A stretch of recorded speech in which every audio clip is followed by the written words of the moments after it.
Hello friend, नमस्ते, प्रणाम। आज मैं आप लोग के बीच में बहुत ही प्यारा सा गीत लेके आई हूँ, बेटा विवाह गीत। अगर गीत पसंद आए तो चैनल को सब्सक्राइब करना और प्यारा प्यारा सा कमेंट जरूर करना कि आप हमारी वीडियो कहाँ कहाँ से देख रहे हैं। बहुत ही प्यारा सा बेटा विवाह गीत आपके बीच में लेके आए हैं।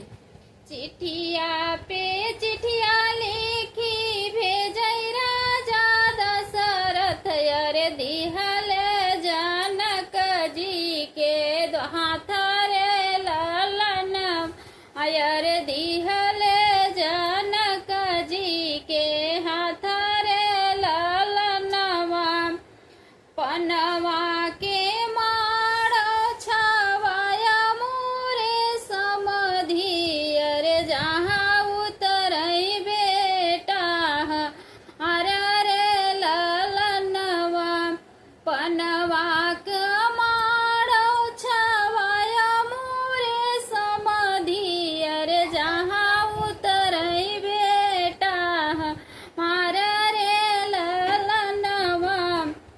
चिट्ठिया पे चिट्ठिया लिखी भेजई राजा दशरथ, अरे दिहल जनक जी के हाँ रे ललनवा, एतनी वचन सुनई शीतला देई, अरे धाई बाबा के जाई रे ललनवा, अरे धाई के अलगे जाई रे ललनवा। एतनी संपतिया मैया जे करे न होई, अरे कर बेटी रही है कुंवारी रे ललना, अरे उनकर बेटी रही है कुंवारी रे ललनवा। काहे के मोरी बेटी तो हई निझंकू रे, काहे की हूँ मनवा में सोचा रे ललनवा, काहे की मोरी बेटी तनई झंकू, अरे काहे की हूँ मनवा में सो अरे ललनवा। महोबा के पनवा मग उबई, अरे पनवा ही मारो छव रे ललनवा, अरे पनवा से मारो छव रे ललनवा। चिट्ठिया पे चिट्ठिया लिखी भेज आजा दशरथ, अरे दिहल जनक जी के हाथ रे ललनवा, अरे दिहल जनक जी के हाथ रे ललनवा। सोनमा के महल बनवाया मोरे समधी, अरे जा उतरई बेटा हमारे रे ललनवा, अरे जहाँ उतरई बेटा हमारे रे ललनवा।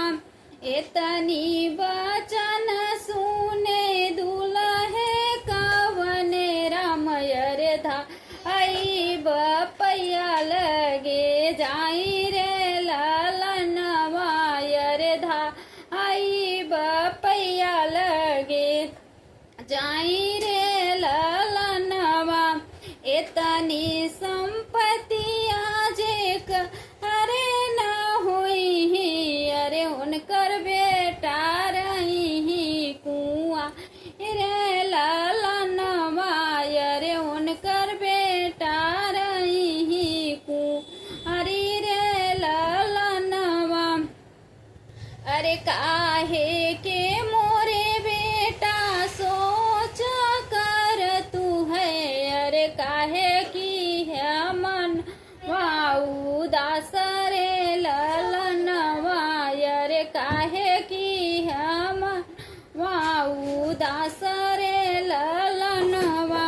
सोनवा में मोरे बेटा महल बनवई, अरे सोनवा बिछाई रे ललनवा, सोनवा से मोरे बेटा महल बनवऊ बैर सोन मात दे बै बिछाई रे ललनवायर सोनवात दे बै बिछाई रे ललनवा चिठिया पे चिठिया लिखी भेजई राजा दशरथ रे ले जानक जी के हाथ रे ललनवायर दिहले जानक जी के हाथ रे ललनवा।